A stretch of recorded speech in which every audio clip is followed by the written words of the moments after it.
یا رسول اللہ وسلم علیک یا حبیب اللہ۔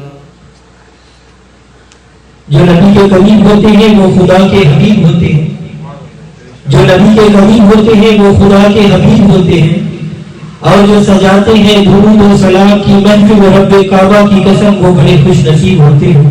سب پر اللہم صلی علی سیدنا و مولانا محمد وعلی آل سیدنا و مولانا محمد بقدر حسنہ و جمالہ و جودہ و نوالہ و فضلہ و کمالہ و قالہ و حالہ وصحبه وآله وبارك وسلم صلاة وسلام عليك يا سيدي يا رسول الله وعلى آلك وأصحابك وأهل بيتك يا حبيب الله۔ میرے نہایت واجب احترام بزرگ دوستوں، عزیز بچوں، خاتون و حضرات، السلام علیکم ورحمۃ اللہ وبرکاتہ۔ حضرات گرامی، آج کی رات یوم ولادت کی رات ہے۔ آج ولادت طیبہ کے فوراً بعد جو عجائبات قدرت اور کمالات نبوت ظاہر ہوئے، ان کے متعلق کتب و احادیث کی روشنی میں چند مسائل و فضائل آپ کے سامنے پیش کروں گا۔ اللہ تبارک و تعالیٰ کی بارگاہ میں دعا کریں کہ اللہ تعالیٰ ہمیشہ حق اور سچ کہنے کی توفیق عطا فرمائے، اور ہم سب کو حق سچ سن کر اس پر عمل کرنے کی اللہ تعالیٰ توفیق عطا فرمائے۔ حضرات گرامی، حضور صلی اللہ علیہ وسلم کی ولادت طیبہ کا پہلا کمال یہ ظاہر ہوا کہ وقت ولادت انوار چمکے، روشنیاں ہوئی، خوشبوئیں پھیل گئی۔ حضور صلی اللہ علیہ وسلم کے وہ کمالات جو ولادت مبارک کے فوراً بعد ظاہر ہوئے، وہ خصائص الکبریٰ، مدارج النبوت، الوفا اور سیرت حلبی میں سے کچھ بیان کروں گا۔ اس کو ایک جملے میں آپ کے سامنے پیش کرتا ہوں کہ جب حضور صلی اللہ علیہ وسلم کی ولادت ہوئی تو آپ مختون خدنہ شدہ تھے، جسم خوشبودار، آنکھیں سرمگی اور ناک بریدہ تھی۔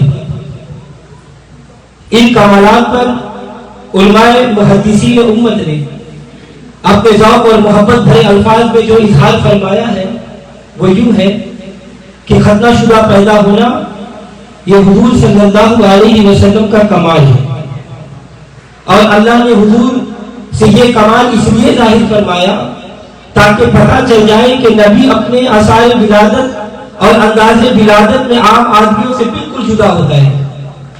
یہ مقام نبوت ہے کہ جس طرح عام بچے پیدا ہوتے ہیں اس طرح نبی کی پیدائش نہیں ہوتی، بلکہ نبی کا کمال یہ ہے کہ وہ مختون پیدا ہوتا ہے۔ اس پر ایک حدیث مبارکہ آپ کے سامنے پیش کرتا ہوں جو حضرت انس رضی اللہ تعالیٰ عنہ سے روایت ہے کہ رسول اللہ صلی اللہ علیہ وسلم مبارک نے ارشاد فرمایا کہ اللہ تبارک و تعالیٰ کے نزدیک میری عزت اور کرامت میں سے ایک عمل یہ بھی ہے کہ میں ختنہ شدہ پیدا ہوا اور میری شرمگاہ کو کسی نے نہیں دیکھا۔ تو حضرات گرامی، وقت ولادت نبی صلی اللہ علیہ وسلم کا جسم مبارک خوشبودار تھا۔ ولادت ہوئی تو خوشبو لگانے کی ضرورت نہیں تھی۔ حضور صلی اللہ علیہ وسلم کی پھوپھی حضرت صفیہ رضی اللہ تعالیٰ عنہ فرماتی ہے کہ میں حضور صلی اللہ علیہ وسلم کی ولادت کے فوراً بعد چاہا کہ سرما لگا دوں، خوشبو لگاؤں، غسل دوں، تو ہاتھی غیبی سے آواز آئی کہ اے صفیہ رہنے دو، ہم نے سرما ڈال کر، خوشبو لگا کر اور غسل کرا کر بھیجا ہے۔ سب کو سبحان اللہ۔ تو حضرات گرامی، اس مسئلہ سے آپ بس آسانی اس نتیجے پر پہنچ سکتے ہیں کہ نبی اپنے انداز ولادت اور انداز تخلیق میں بھی ہماری طرح نہیں ہوتا۔ اس مسئلے کی وضاحت اور تائید کے لیے میں آپ کے سامنے قرآن نص سے ثابت کرتا ہوں جس سے آپ اس نتیجے پر پہنچیں گے کہ نبی کی تخلیق بھی بے مثال ہوتی ہے اور ولادت بھی بے مثال ہوتی ہے۔ اللہ تعالیٰ قرآن پاک میں ارشاد فرماتا ہے انما امرہ اذا اراد شیئا ان یقول له کن فیکون، کہ اللہ رب العزت جب کسی شے کو پیدا کرنا چاہتا ہے، بنانا چاہتا ہے تو دیر نہیں لگتی. اس کے بنانے اور پیدا کرنے کا انداز اور طریقہ یہ ہوتا ہے کہ وہ کہتا ہے کن ہو جا فیکون، تو وہ شے ہو جاتی ہے. یہ اللہ کا قانون ہے کہ جس شے کو بنانا چاہا، اللہ تبارک و تعالیٰ نے کہا، رب نے کن کہا، زمین و آسمان ہو گئے. رب نے کن کہا، پہاڑ اور دریا بن گئے. رب نے کن کہا، چشمے ابل پڑے، سمندر بن گئے. رب نے کن کہا، چاند چمکنے لگا، ستارے چمکنے لگے. رب نے کن کہا، نوری بن گئے، ناری بن گئے، خاکی بن گئے، افلاکی بن گئے.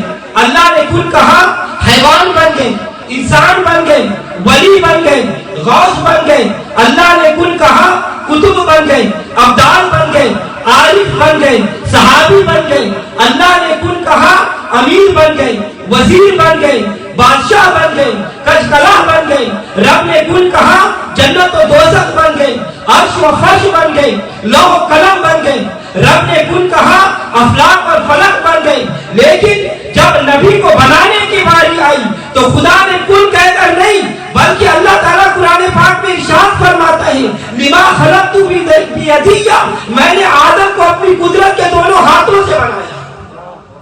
حضرات گرامی، اس آیت قرآن کو پیش نظر رکھیں کہ جب آدم علیہ السلام کو بنانے کی باری آئی تو اللہ تبارک و تعالیٰ نے مٹی منگوائی، اس میں آب رحمت ملایا، اس کو اپنے قدرت کے ہاتھوں سے گوندا، پھر دست قدرت سے آدم علیہ السلام کا جسم کو تیار فرمایا، وَنَفَخْتُ فِيهِ مِنْ رُوحٍ کا تاج پہنایا. یہ ہے نبی کی شان تخلیق. تو مجھے بتاؤ، نبی عام انسانوں کی طرح کیسے ہو سکتا ہے؟ نبی کی تخلیق بھی بے مثال اور ولادت بھی بے مثال، نبی کی حیات بھی بے مثال اور وفات بھی بے مثال، نبی کی نورانیت بھی بے مثال اور نبی کی بشریت بھی بے مثال. تو حضرات گرامی، جب حضور کو نور صلی اللہ علیہ وسلم کی ولادت طیبہ ہوئی تو محراب کعبہ حضور صلی اللہ علیہ وسلم کی طرف جھک کر سجدہ کرنے لگی. اور تاریخ الخمیس اور حاشیہ سیرت حلبی کے حوالے سے بات کر رہا ہوں کہ حضور کے دادا حضرت عبد المطلب وقت سحر طواف کعبہ میں مصروف تھے. کیا دیکھا کہ کعبہ مقام ابراہیم کی طرف جھک رہا ہے. کعبہ جھکا اور دیکھتے ہی دیکھتے زمین بوس ہو گیا، زمین سے لگ گیا، آپ پر ہیبت چھا گئی، پیچھے ہٹ گئے، حیرت اور سیدھا طاری ہو گیا. سوچا کہ کعبہ گر پڑا ہے، لیکن دیکھتے ہی دیکھتے کعبہ پھر سیدھا ہو کر کھڑا ہو گیا. کعبہ جھکا، پھر جھک کر اٹھا، پھر اٹھ کر جھکا، پہلے جھکا پھر اٹھا. کعبہ نے مقام ابراہیم کی طرف سجدہ کیا. تو حضرات گرامی، کعبہ سے مقام ابراہیم کی سمت حضور صلی اللہ علیہ وسلم کا گھر تھا، جہاں حضور صلی اللہ علیہ وسلم کی ولادت طیبہ ہوئی. یہ منظر دیکھ کر حضرت عبد المطلب کے جسم پر کبھی تاری ہو گئی، یا اللہ یہ کیا ماجرا ہے، یہ عجیب منظر کیسا ہے. تصویر حیرت بن کر کھڑے تھے. یہ کہیے کعبے کے پروں سے آواز آئی کہ عبد المطلب حیران نہ ہو، ساری دنیا کا میں کعبہ ہوں، دنیا میری طرف سجدہ کرتی ہے. آج میرا کعبہ محمد مصطفیٰ پیدا ہوا ہے، میں اس کو سجدہ کر رہا ہوں. تو حضرات گرامی، اور یہ مسئلہ ذہن نشین رکھیں کہ سجدہ صرف خدا کے لیے ہوتا ہے. سجدہ صرف خدا کے لیے ہوتا ہے. ہم کعبہ کو سجدہ نہیں کرتے. کعبہ تو صرف ایک شرط ہے، سجدہ اللہ کو کرتے ہیں. کعبہ نے بھی سجدہ خدا کو کیا، مگر صرف حضور تھے. ہم کعبہ کی طرف سجدہ کرتے ہیں، مگر یہ سجدہ عبادت اللہ کے لیے ہے. کعبہ نے حضور کی طرف سجدہ کیا. یہ سجدہ سلامی کا سجدہ تھا، یہ ہدیہ کا سجدہ تھا، یہ تحفہ کا سجدہ تھا. اور سابقہ امم میں تعظیم سجدہ یہ جائز تھا، مگر جب حضور صلی اللہ علیہ وسلم کی بعثت مبارکہ ہوئی، نزول قرآن ہوا، انسانیت کی ہدایت کے لیے احکامات نازل ہوئے، تو حکم آ گیا کہ اب غیر اللہ کو کسی قسم کا سجدہ جائز نہیں. تو یہاں بھی یہ بات ذہن نشین رہے کہ یہ مسئلہ ان کے لیے ہے جن پر شریعت لاگو ہوتی ہے، اور شریعت کا نفاذ اس پر ہوتا ہے جو